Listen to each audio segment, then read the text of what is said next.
This is the Jeff Heidelberger pregame show, and it is Final Four Friday, Coach. The fourth straight Final Four game, the third straight we're going to take on the Ben Davis Giants. It's becoming a ritual. MIC team versus MIC team. It's exciting. Congratulations on your regional victory last week. Before we talk about that game, your thoughts on Ben Davis? Thoughts on Ben Davis is, again, it's the second time you got to play a team. It's always hard. They're a very physical team. They're very athletic. They're fast at every position. They spread the field out almost like a basketball game when you play defense against them. On offense, we're going to have to be really precise. We can't make mistakes. We can't put ourselves in 3rd and 14s or 3rd and 35s like we did last week.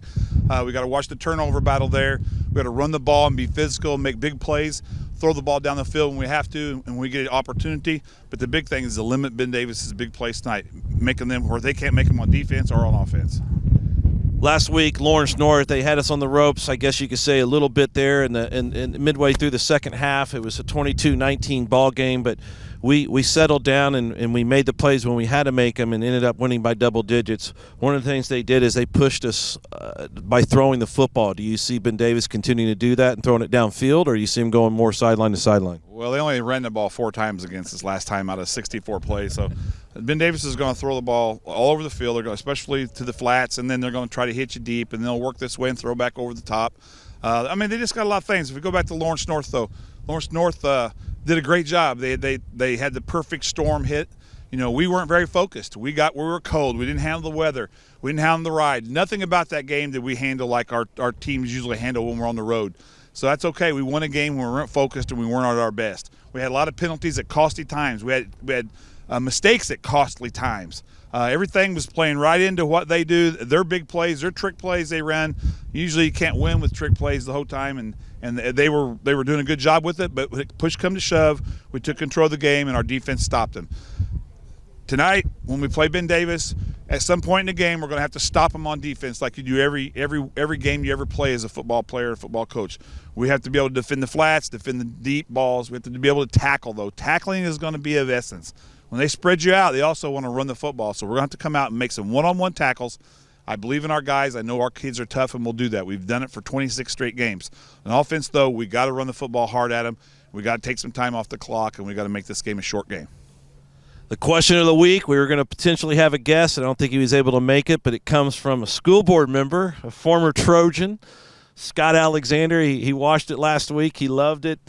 And he called and he goes, "Can I be a guest on this show if I can get off work and get in before a school board meeting?" They have one tonight, an executive session. And I said, "You come on over. We'll put you on there." But he couldn't make it. What he was talking about is when he was a senior in high school, Ben Davis took us out, and his question was going to be, please don't let that happen tonight. So can you answer it?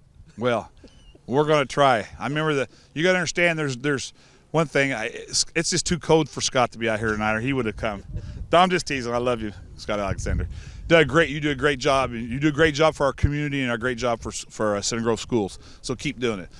Ben Davis is it really is the earmark win for our program. Is the year 2000 when we beat Carmel, the third game of the season, and then we followed up with the semi-state, the first time we've been to semi-state in however many years that was, and we beat Ben Davis in the semi-state that night on a cold, blistering night when they had great, talented kids. That's the earmark of our program. That's where it all started, and we really haven't turned around since. So, yes, we're going to try to do our best. We're going to coach as well as we can. I know our players will play as best as we can. We'll just see what happens, but I think we'll have a great game. 3,500 towels. Every Center Grove fan that walks into this stadium tonight is going to get a red towel. We got to be loud. We got to be enthusiastic. If you can't watch this game, be sure you get on with Kevin, Rick, Ted, and the guys, and CG Sports Network through the IHSATV.org, and we will put on a show for you. Let's be courageous. Let's have a lot of excitement, Coach. Good luck. Thank you very much. Hey, listen, Scott Knapp, our ID, was called today. And the Ben Davis AD said, we're bringing 5 fan bus full of kids to this game. They want their kids to see them beat Center Grove and stop the streak. Well, we got to match them. We got to have all of our kids out, and we got to have all our parents out. We got to have everybody in the community come out and stay in the cold for a few hours. It's going to be worth it to watch us make our 3rd trip in a row to the state finals. Let's go, Trojans. Beat Ben Davis.